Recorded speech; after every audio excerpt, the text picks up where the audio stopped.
I see the poll I sent you, the push poll? Hello.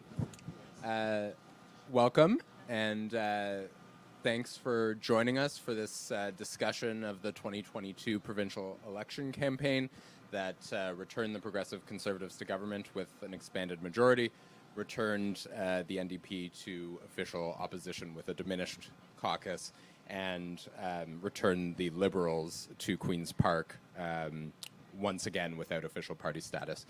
I'm Jordan Himelfarb. I'm the Star's managing editor responsible for political coverage as well as national and foreign coverage, and I'm joined by several esteemed colleagues here. On my left, we've got Kristen Rushowy from the Queen's Park Bureau, Noor Javed, a city reporter who specializes in the 905 and often writes about provincial affairs. We've got Robert Benzie, our Queen's Park Bureau Chief, and Regg Cohn, our provincial affairs columnist. We're going to talk about the winners and losers of the campaign. We're going to talk about some themes that emerged. We're going to talk about why so few Ontarians seemed to care. We're going to talk for about 40 minutes, and then we'll open the discussion to audience questions. I think a volunteer will kindly pass around a microphone to those who want to ask questions. So I think we'll start with voter apathy. One difference between the people gathered here and most Ontarians is that presumably the people gathered here care about the provincial election. That doesn't seem to have been the case for most Ontarians. A record low 43% voter turnout would have been shocking had we not been watching the Star's readership data and talking to journalists at other outlets who are also struggling to get readers to engage. Martin, why do you think the electorate was so unmoved by this campaign? Well, it's been a downward trend for a long time, Jordan. We have to separate out Ontario politics from federal politics. It's always a challenge to get readers, voters, editors interested in provincial politics, even though it is the most important level of government in our collective view, because Queen's Park is responsible for roads, for police, for carding, for hospitals, nuclear energy. So why don't people pay attention generally? It's just not that exciting for Ontarians. Why is this particular vote so low compared to the last one and the one before that? It's because the last election had about a 57 or 58% turnout. It was a change election. People were really angry, for reasons I still don't fully understand, about Kathleen Wynne, and for reasons I understand a little better, a 15-year Liberal dynasty. This time, they didn't seem to be as angry as they were last time, or as we might have imagined, at Doug Ford. And if you don't believe me, look at the election results. So I think when there's a change election, people are fired up. When there's not a change election, the numbers go down. Why it went down quite so low, I think we also have to factor in COVID and the pandemic. People actually aren't quite as accustomed to going to the polling booths as they might have been in the past. So there are a lot of reasons. I think we're seeing a lot of oversimplification about the causes. I think it's a lot of causes. Mostly people were not fired up. Chris, do you want to get in on that? Yes, I'll talk about people not being fired up because especially when it comes to education, which I cover a lot of, you would think after parents were struggling at home with their kids for 27 weeks and counting, which was the highest amount of time that kids spent online learning in the country, in North America, and actually across most of Europe. So parents were pulling their hair out. There's learning gaps for kids, and yet that wasn't enough to get people out to vote. So I was very surprised on that front. One theory about the depressed turnout is that it was a byproduct of our first past the post voting system. That because polls were so consistently showing the Tories with a comfortable lead, people decided that their vote wouldn't matter, and so they stayed home. Benzie, are the Star's editorial board and other advocates of electoral reform right that proportional representation is part of the solution to voter apathy? I mean, I think, Jordan, that's an easy answer, but we had 57% last time round. Doug Ford won. I don't remember anyone doing soul searching in 2018 about, oh, why did so many people vote? This is bad. We got stuck with Doug Ford. So I think people are flailing a bit. They're looking for easy answers to why so many people didn't vote. I don't know if proportional representation would have meant more people would have voted. We would have a different legislature for sure. The Tories and the New Democrats are oversampled as a result of first past the post, and the Liberals and the Greens are undersampled. So, but I mean, we had a referendum on proportional representation and electoral reform in 2007, and nobody covered it more than I did actually, and nobody covered it more than the Toronto Started. We went to all of the electoral commission meetings. Some of them are very tedious. Everyone was very well-meaning and earnest about it. But at the end of the day, I think it only passed in 4 ridings in Ontario, including the riding where I live, and I don't vote. I didn't vote. I don't vote. But I was impressed that at least my neighbors were engaged enough to vote in 2007 on proportional representation. But democracy decided that it wasn't the time. Or voters decided it wasn't the time, so it isn't the time. I mean, the Fair Vote folks are very upset about the results, as they always are. You know, only 18% of eligible voters actually made Doug Ford the Premier of Ontario, so that they're concerned about that. But I guess you could go to the Australian model and have mandatory voting. That's the only way you could really argue that voter turnout would change. Martin, I know you've thought a lot about this. What's your take?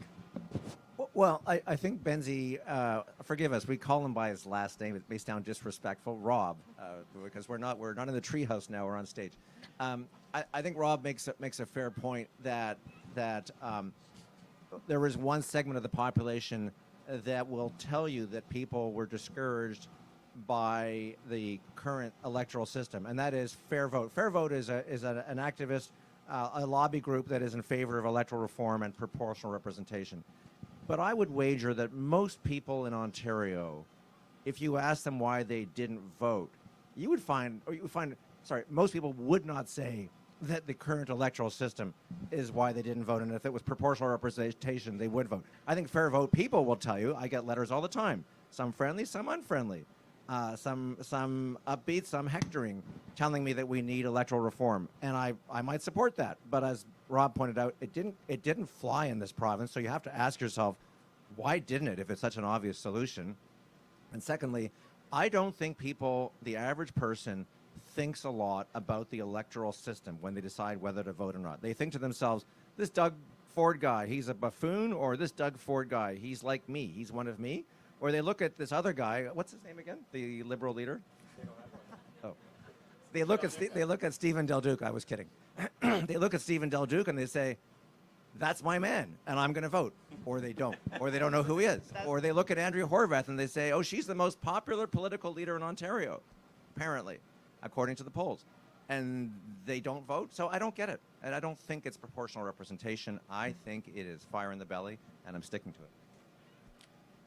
Another possible reason for the lack of interest was that we saw very little in terms of a clash of visions for Ontario's future.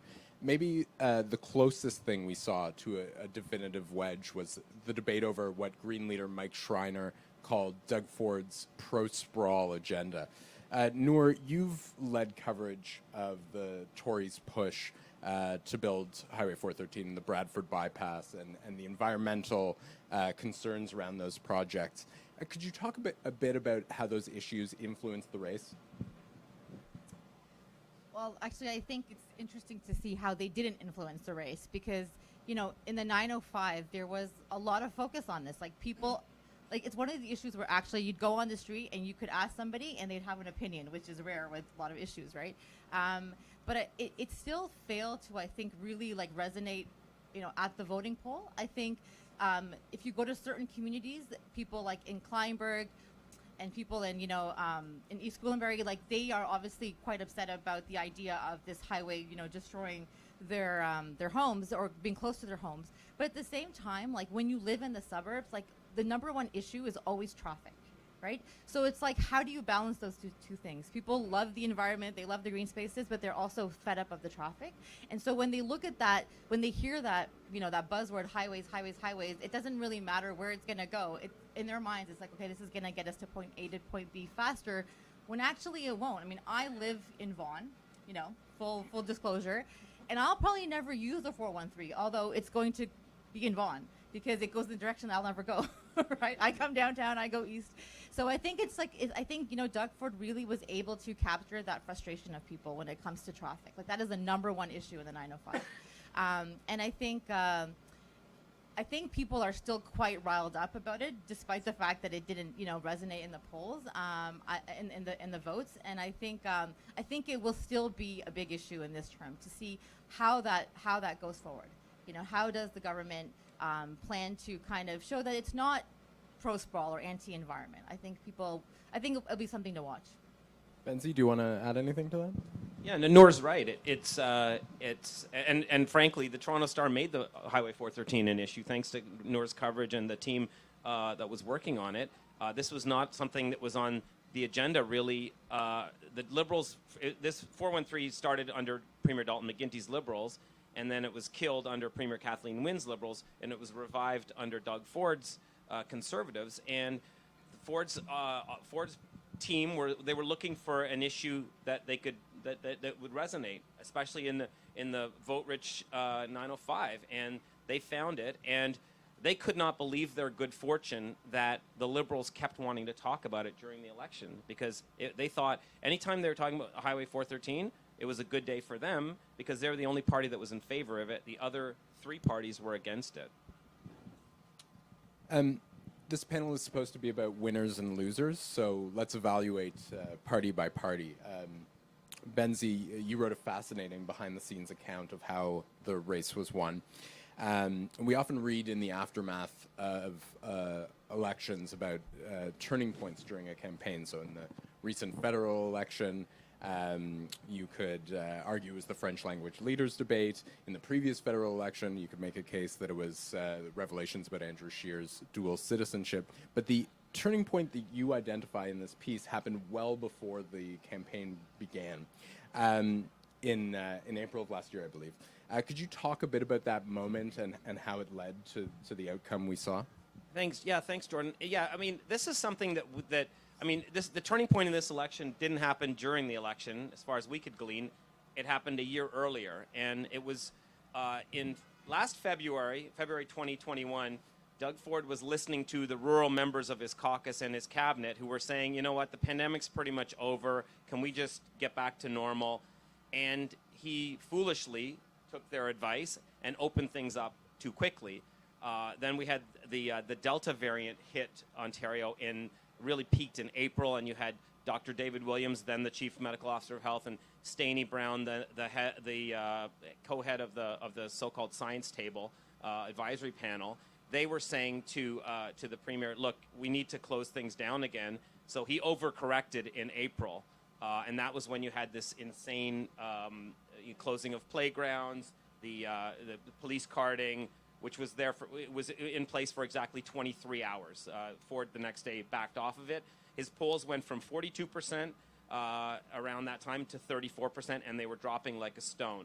So he saw that he had to make some changes. So he brought in some campaign people, Nick Cavalis, the pollster, Corey Tanaik, his campaign manager, very bright guys who came in and said, look, we've got the research that shows Ontarians want to be continue to be cautious. Don't open up the schools too quickly, to Chris's point about how long they were closed, and have some lockdown measures. And oh, by the way, stop listening to this rural rump in your caucus. And Ford took that advice. He fired 5 ministers, a huge bloodletting, and brought in a different team around him. And I don't think he ever looked back. He also, very shrewdly, in Martin's words, he turned the tables on the science table by saying to them in June, okay, what should we do on schools, folks? So he had all of these scientists who were quick to be on Twitter and quick to be on TV and CP24 and everything saying, we should do this, we should do that, and they were contradicting themselves. So he wanted them to put in writing what they would all do. And lo and behold, they didn't agree with one another because I mean, there is no consensus on COVID-19. So they stuck to the cautious route that had helped them in 2020, or returned to the cautious route that had helped them in 2020, and they never looked back. Martin, you've written a lot about the sort of two Doug Fords. How would you characterize the difference between the Ford in the first half of his mandate and in the second? And do you think this was a rebranding exercise, or did it reflect a deeper shift?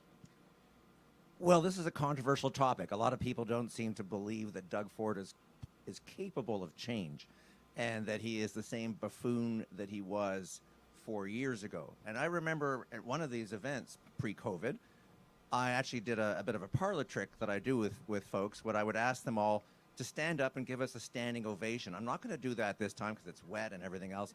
And everyone did it, and they didn't know what my trick was. But that is what Doug Ford's team demanded of all backbenchers and cabinet ministers, ministers of the crown, grown men and women, had to humiliate themselves by rising up, I'll do it, and actually clapping every time Doug Ford spoke in the legislature in the first few weeks and months of him winning power. It was the government for the people. He would harangue judges and said, "Who elected you? I'm elected. Who are you?" And that was Doug Ford 1.0 in 2018. So I could go on forever, I won't. But yes, he is a somewhat different politician or persona than he was 4 years ago. And I think he was scarred by COVID for the reasons that Rob pointed out. COVID's a serious thing. And he did take it seriously, not to the satisfaction of everyone in Ontario, but actually to the relative satisfaction of a lot of people in Ontario compared to other provinces, other large jurisdictions in North America and around the world. He didn't do a Donald Trump. He didn't imitate the president of Brazil. He didn't even do a Boris Johnson. He actually kind of listened more or less to the science table when they had good advice, or more precisely to the medical officer of health. Science table is a different factor. So he did change. I think most people recognize that. A lot of lefties even recognize that. I think I read in our own paper, Rick Salutin saying, "Oh, it's a new Doug Ford," and others. But a lot of people don't want to believe that. And I think we saw the results in the election campaign. And I think what we tried to do as a bureau was to try to convey the shifts. Now, a lot of it had to do with his staff. Corey Tenaik and Nick Kouvalis, who are often demonized in the media, but are not as dumb as they look. And they actually understood from polling, from brain power, that Doug Ford had to do something different. So I don't know if that answers your question, but I think there was a shift, a significant shift, and the NDP and the Liberals tried to fight the old war. They tried to fight the 2018 election all over again against this buffoon character, cartoon character, flailing and raging and so on, against this modulated guy who, by the way, every day for 6 or 7 months came out in front of the television cameras and spoke about COVID with a teleprompter, but also took a lot of questions and became better. He just became better, 10,000 hours of experience. Chris, what's your take on the two Fords? Rebranding or something deeper? Well, I think he started listening to his staff. He's got capable staff around him. He started listening. And I think, during the election, he didn't mess up. I think people were waiting for him to mess up, and he didn't. And I think that was good enough for voters that, he stayed on message. It was a disciplined campaign. And he was fairly accessible to the media. I think, he maybe didn't take as many questions as Andrea Horvath or Stephen Del Duca, but he did take questions, a lot of them via Zoom, but it was a question and a follow-up from 5 or 6 reporters. So he wasn't hiding from the media. He was putting himself out there. Can I just jump in as the elder on stage? There's this idea that Doug Ford ran a peekaboo campaign. He did, but he didn't invent the peekaboo campaign. It was actually Justin Trudeau's father who perfected it back in the 1980 election, when most of you weren't born yet. But he actually had a comfortable lead, and he ran a classic front-runners campaign, Pierre Trudeau. Doug Ford did the same thing. The difference is that Doug Ford had a news conference every day where he would take, a decent number of questions and a follow-up, importantly. But there's this idea that he was hiding from the media, which is not exactly true. Noor, the Tories were particularly dominant in the 905, your primary area of coverage. I think they won 29 of 30 seats and narrowly lost the 30th. What's the party's appeal in those communities? How did it win so easily? Yeah, it's been an interesting debate, I think on social media, because people have said how is it the 905 has been so rich for the federal liberals, yet also there's an appeal for the provincial, and I mean, I don't know exactly, but I think one of the things that I saw was that there, in this election specifically, there was actually not very many Liberals or NDPs actually even in some cases running in some ridings, which is obviously a big thing. In my riding, for example, there was a Liberal, there was no NDP running in my riding actually, and so that was obviously a big thing. But I think people, more than anything, I think people generally have. People have generally felt in the 905. The 905 is seen as generally being more affluent area, and short of obviously COVID, short of schooling, I think people. Well, now we've seen inflation, but inflation people tie to a federal thing. People's generally quality of life has not really gone down, short of bad traffic and things like that. So I think people really have felt that my life really hasn't gotten worse. It hasn't gotten any better. I think. That helped really the Tories to kind of stay strong in the 905. And I think just having no viable other candidates, really, that people saw as good candidates. I mean, Del Duca lost right in his own riding. He lost the last time, too. I covered that, actually. And so he is from Vaughan. He is from Vaughan. People know him. People see him at the grocery store. And yet he failed to really resonate. So I think it wasn't a candidate thing. I think people just saw that, Doug Ford is the leader that we want. And I think that really was his appeal.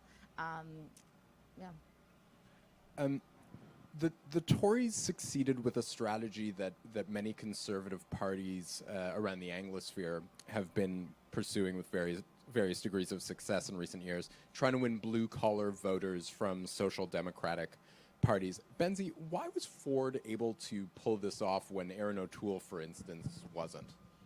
I think, Jordan, it's because of a perception of authenticity. I mean, Doug Ford grew up rich. His dad was rich. He never wanted for anything. He's probably never had to make a mortgage payment or a rent payment.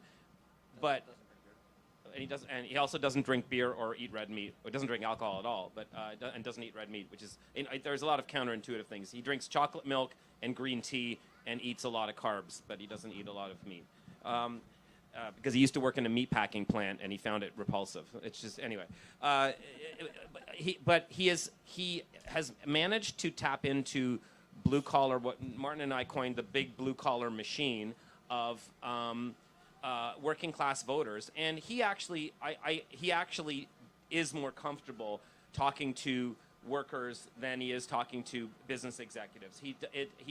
Or what he calls the elites, like the people who work at U of T and places like that. He doesn't feel comfort. He didn't finish university. He has got one term at Humber College and a grade 13 diploma, but he's managed to do okay regardless. Kind of like Steve Jobs also didn't have a post-secondary degree. But Ford, and neither did George Smitham, the former health minister. But Ford is he was telling his team, how come we can't appeal to working class voters? And they said, well, we're against unions because we're Tories and we like management, and he didn't like that. His riding is comparatively quite a poor riding. It's a very ethnically diverse riding, so he wanted to see more ethnically diverse candidates.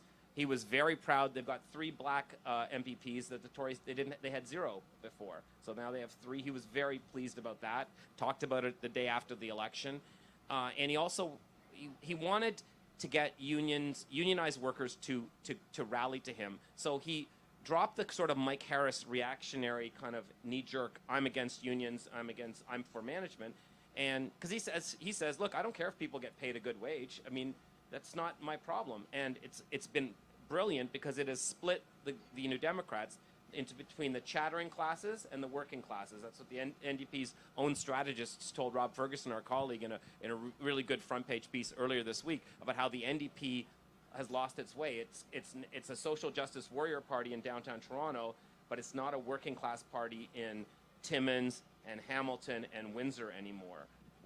These are places where where the Tories won. And that's where the Tories won, and that's where where NDP MPPs were defeated.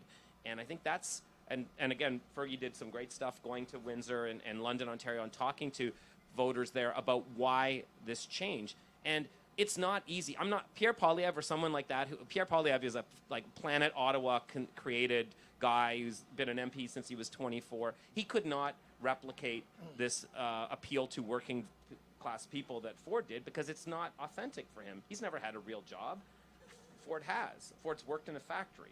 So I mean, I think it's easy to say, oh, any Tory could do this, but I don't think that any Tory could do that. That might be the first time anyone has ever compared Doug Ford to Steve Jobs. Can I jump in?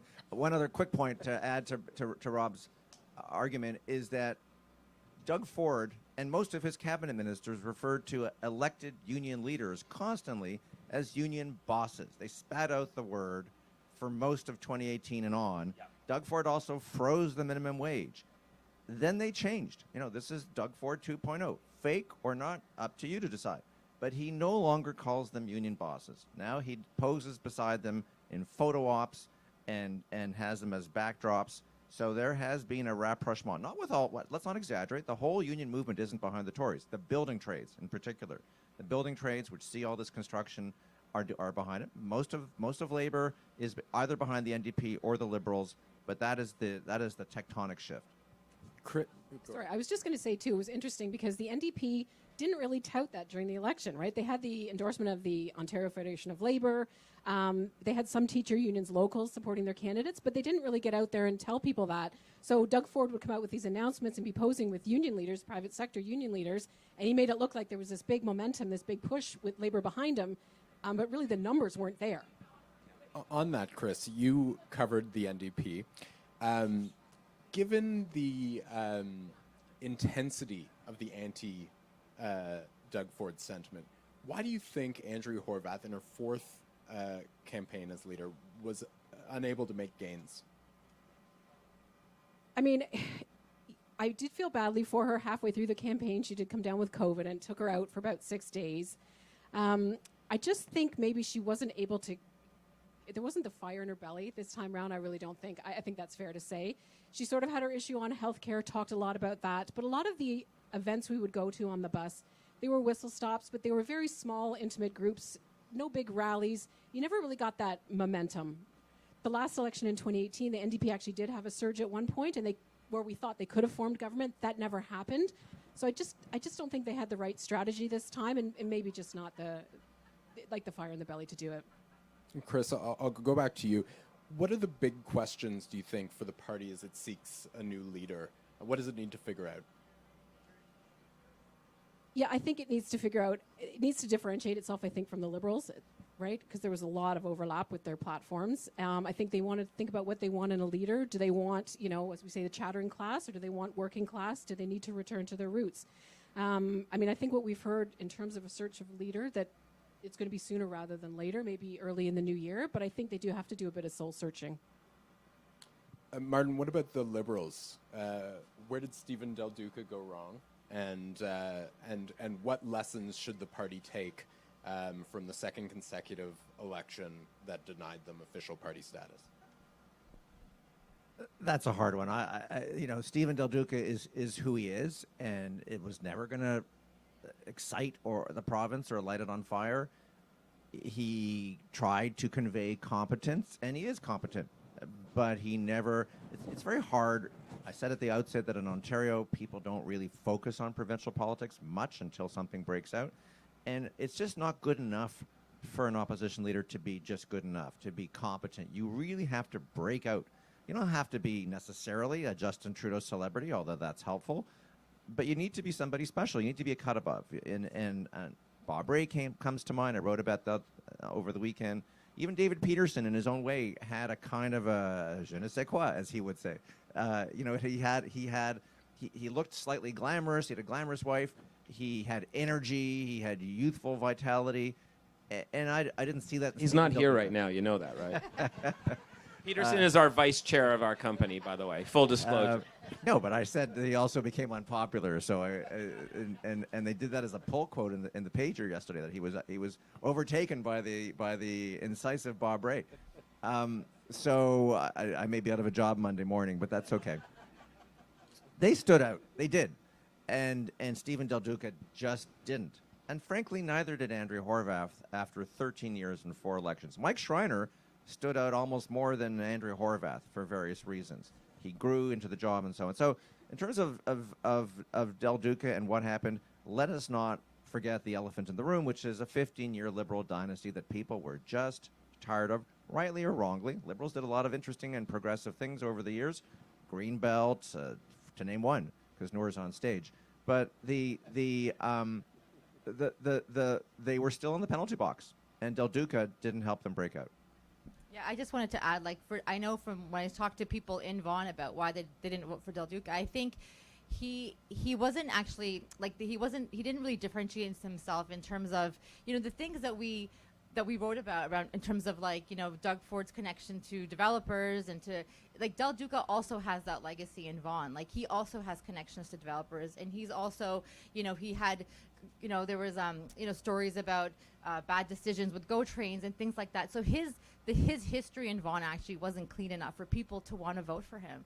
And I think people really tried. Many people said, we tried, but we just can't forget the stories that he came with. And so I think that didn't help him at the end.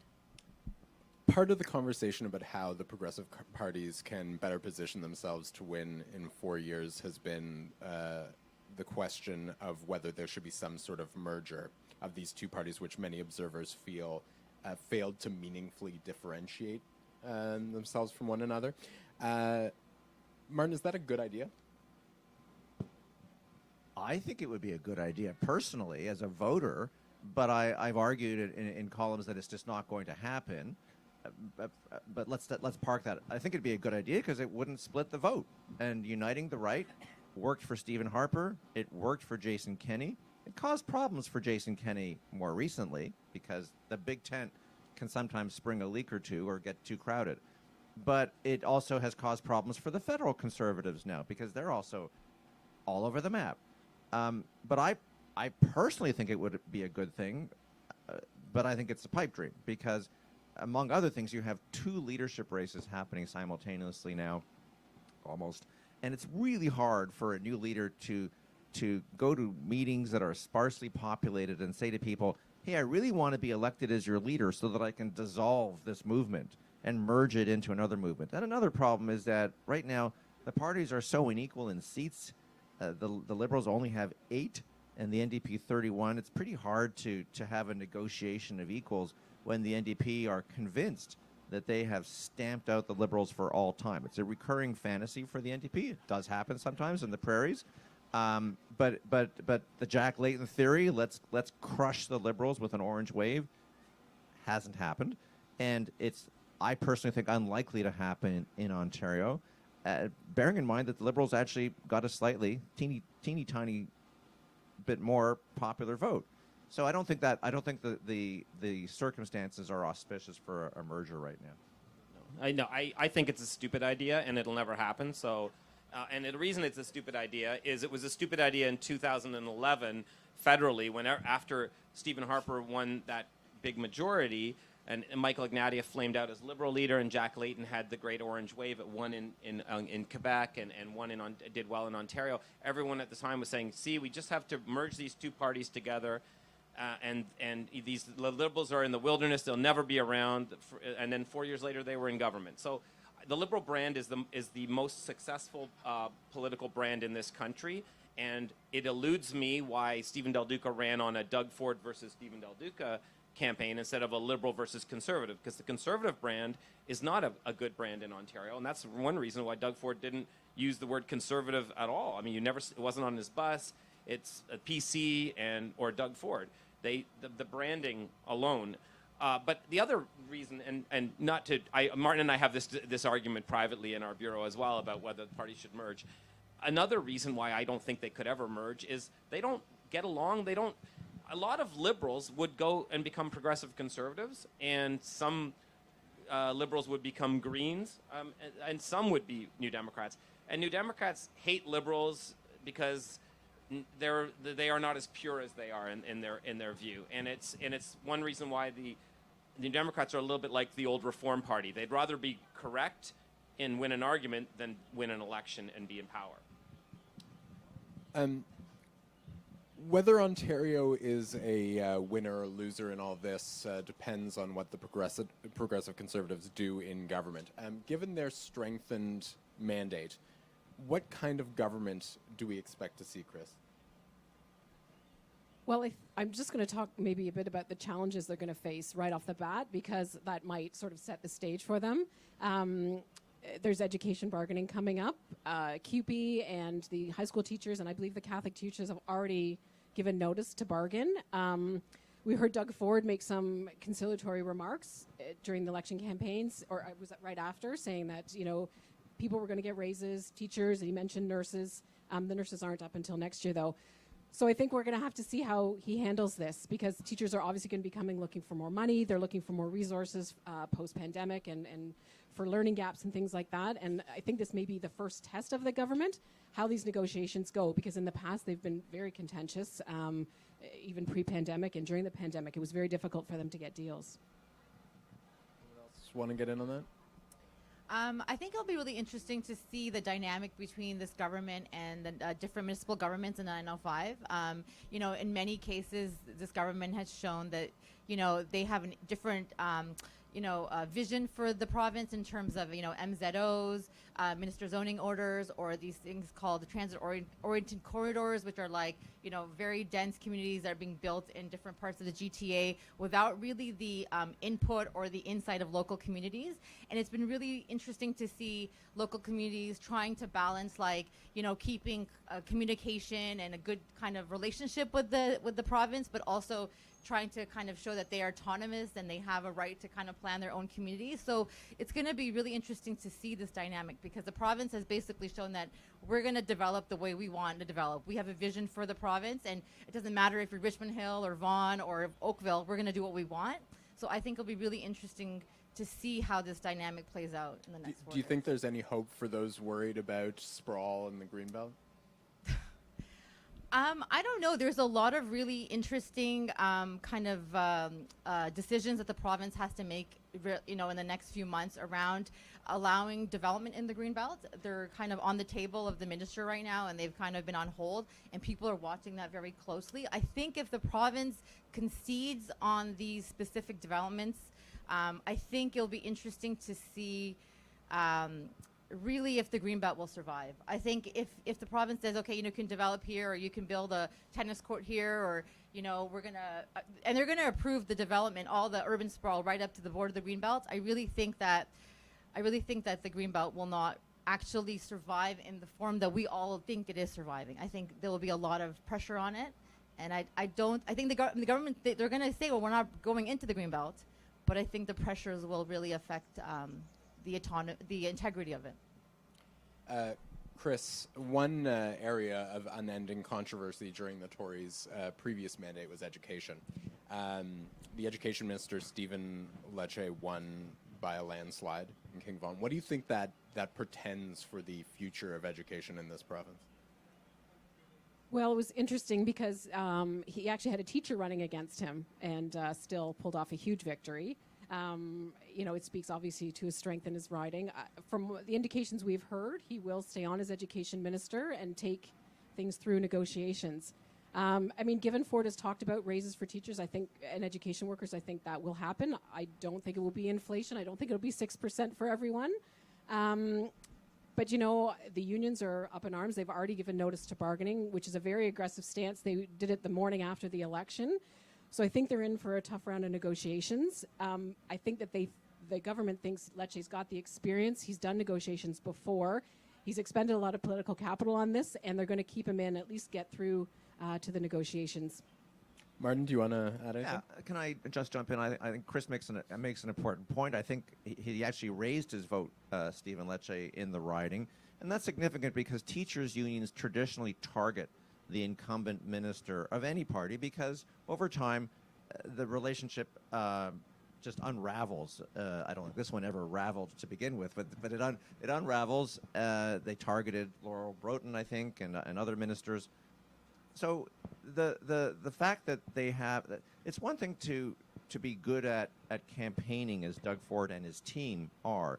Governing is a different experience. COVID was a very exceptional mandate for this government, and pre-COVID they weren't doing well at all. They were unraveling.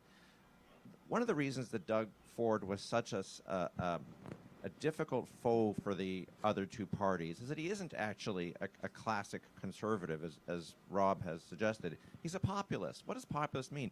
He promised all things to all people because he wanted to be liked. He spends more money than Kathleen Wynne. The deficit is higher than it ever was. So he made all these promises and he got elected. He was the nice guy to those who voted for him. Now he has to actually make this work. And negotiating or seducing, if I could put it this way, stakeholders or interest groups is harder than it is to promise different things to different people, voter segments based on polling and everything else. So I do think this is going to be a booby-trapped mandate for Doug Ford, fiscally, just in terms of stakeholders, and trying to actually hold it together before the next campaign. The first few months, they would drive us crazy, not just with standing ovations, but saying, they would chant, promise made, promise kept. Remember, we could do that together if you wanted, or all of us could do that.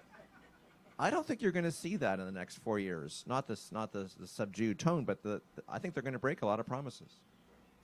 All right, maybe we'll open the discussion up to questions from the audience. If you want to put up your hand. Unfortunately, they've given out all the mics. Oh, I can. Oh, yeah. All right. Yes. Thank you very much. Are there instances, certain the writings, where the progressive vote has been splitted right down the middle between the NDP and Liberal, and that PC ran up and went through the middle? Yeah, I mean that has happened, but that makes the assumption that everyone who voted NDP or voted for the Liberals would automatically vote for a united progressive party, and I don't think that they would. So, I mean, that for sure happened, and the Tories benefit for vote splits, but frankly, the New Democrats and the Liberals have benefited from vote splits in previous elections as well.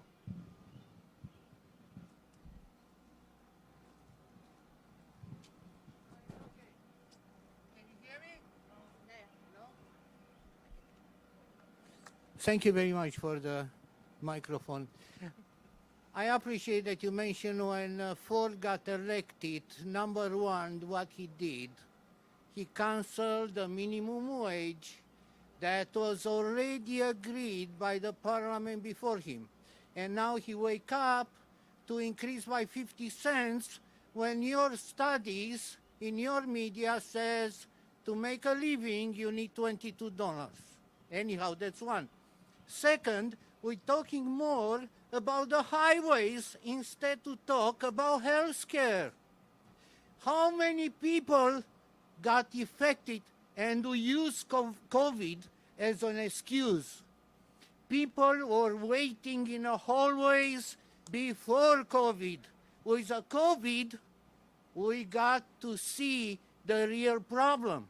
How Ford gonna improve that and take care of the health care? That's number one issue, not the highway. Thank you.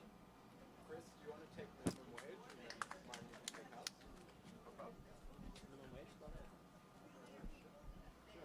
Okay, by default, I'm taking that. I think you make a good point about the minimum wage.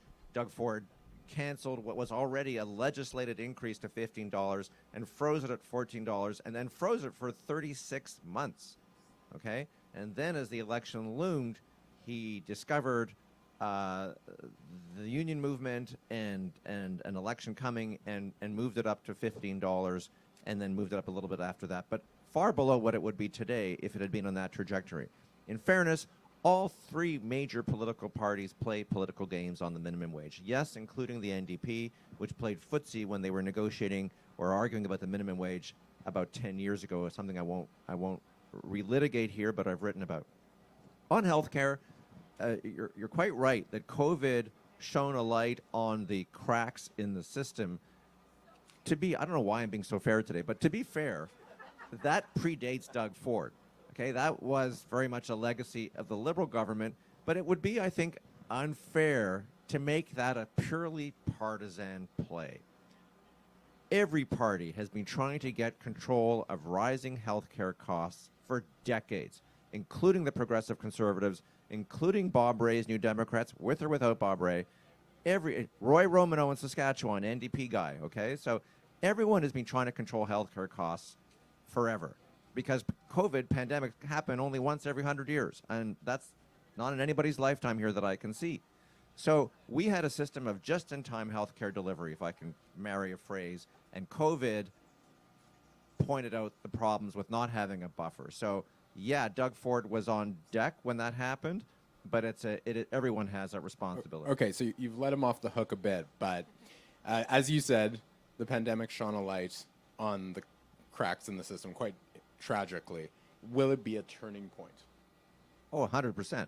Everyone understands the need for a buffer now. By the way, that's happening in the automobile supply chain too. Just-in-time delivery is out of fashion because global supply chains don't work, and equally, healthcare needs a buffer. Even if it costs a lot of money, people are prepared to pay. That said, the NDP did run on this issue. Andrew Horwath said that healthcare was the ballot question. When I asked Doug Ford and Stephen Del Duca, they said it was affordability, as if Stephen Del Duca's 19-point affordability plan was going to work. Do you know the 19 points in his plan, by the way? Because Noor does. So she made it a healthcare issue, and in polling, people say healthcare is a big issue for decades, but they never make it a vote-determining issue. Anyone else? Oh, okay.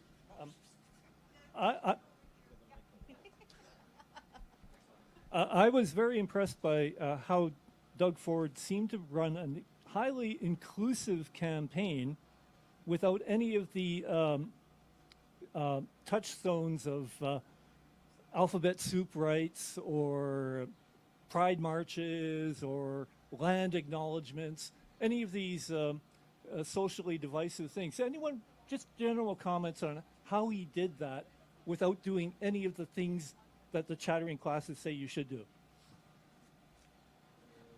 I think he wanted a diverse slate of candidates because the days of a bunch of WASP Tories, that doesn't reflect what the Ontario of 2022. That's why they have the most diverse caucus of the four parties at Queen's Park. In terms of he's not. I don't know why he hasn't marched in the Pride Parade. I think he should. He has. Sorry, he did in York Region. Yeah, he did the York Region one.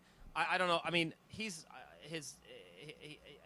there are openly gay members of his cabinet. There are people of many different faiths at the cabinet table. So it's a different kind of a Tory party than under Mike Harris or even under Bill Davis, who was arguably more progressive. But it's weird. Ford is not at all ideological. He's really not. And if he was shown polling that said bike lanes were the future and everyone should ride bikes on the 401, you'd probably have huge bike lanes on the 401. I mean, that's. I think because he doesn't. I don't think I don't think he sees it as. He doesn't look at someone and say, "I see this is your identity and that's who you are." I don't think he's like that. I mean, I don't pretend to know the guy very well, but I think he's much more about. I think he sees people for who they are, or he thinks he sees. He would argue that he sees people for who they are, not by what they represent, not by their the shorthand they would fill out on the But maybe form. by not taking a hard stance, he's able to kind of cater to both sides. Yes. The people who are like, well, you're being too politically correct or you're not, right? Like the same with the mask mandate and the vaccine, right? Like he was taking a certain safe position, but we know what his daughter was tweeting and what she was putting on Instagram, which she was an anti-vaxxer and things like that, right? So I think he was really smart actually and been able, not taking a hard position, but then being able to, depending on the crowd, cater to both sides. And his base is probably less attuned to those issues as well. Exactly. Yeah, I was going to say, he's not after the chattering class vote. That's not what he wants. Anyone else? Young woman has a question here. Right. What's your question? I guess she has a question. She wants to know why you have to vote on voting day. Oh. A very intelligent question from a very intelligent child who happens to be my daughter. Hey, Margot.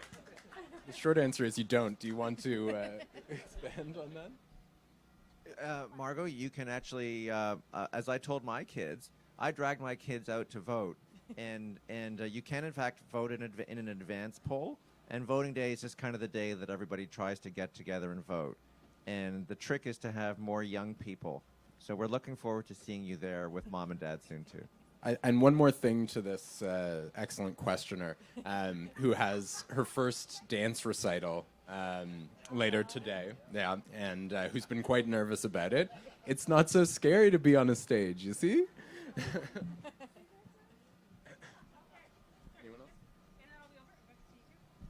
I just wanted to ask, is it Chris? On election night, Andrea Horvath's resignation speech was so impassioned and completely unscripted, but it was so excellent. Do you think if she, I thought, finally, I see this woman, the real woman, right? Do you think maybe she would have done better at the polls if she'd just been her authentic, impassioned self? I don't know. It's tough for Andrea Horvath, right? Because people call her Angria, right? A lot of the clips you see on TV, they think she's angry. So I think she's had to dial down a lot of her emotions. We certainly did see a lot of emotion from her on election night, but, that speech was actually planned well in advance. It wasn't sort of impromptu. I think she saw the writing on the wall, and although they formed official opposition, they lost 9 seats, some of them to Tories, and I think she had to step down.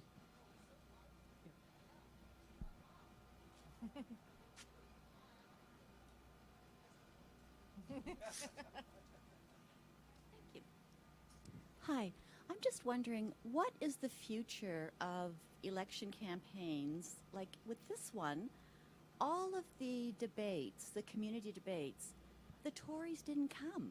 I mean, it was NDP, Liberal, and Green basically agreeing among themselves.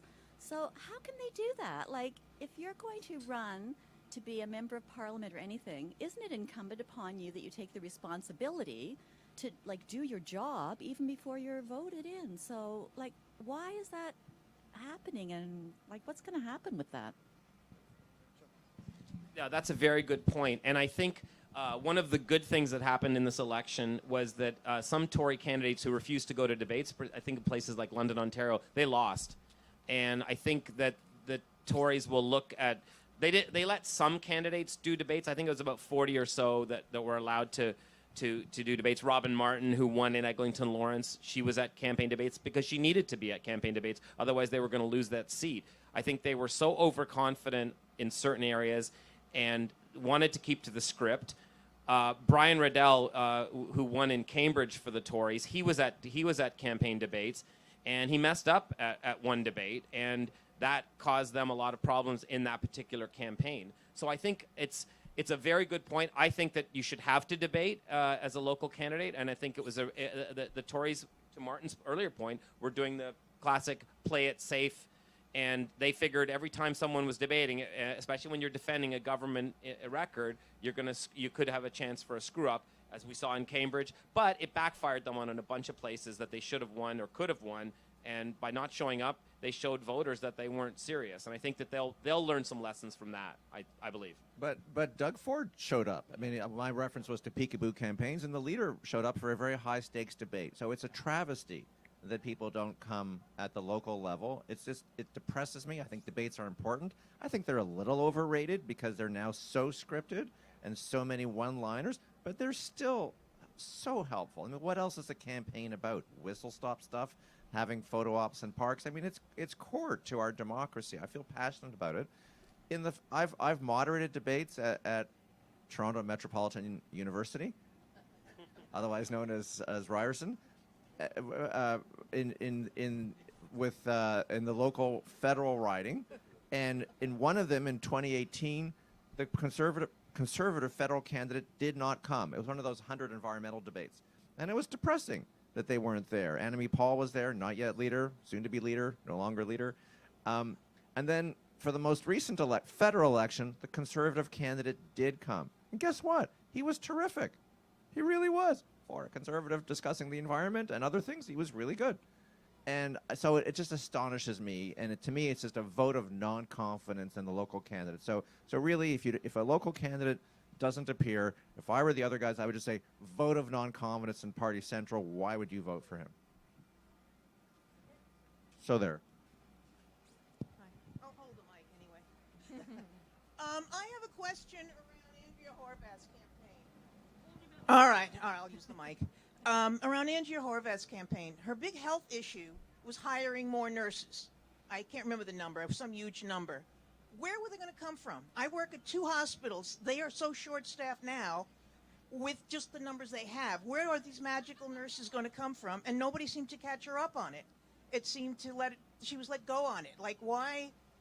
That was, I think, the worst issue that she had. I mean, that was even worse than the Bucka ride, I think.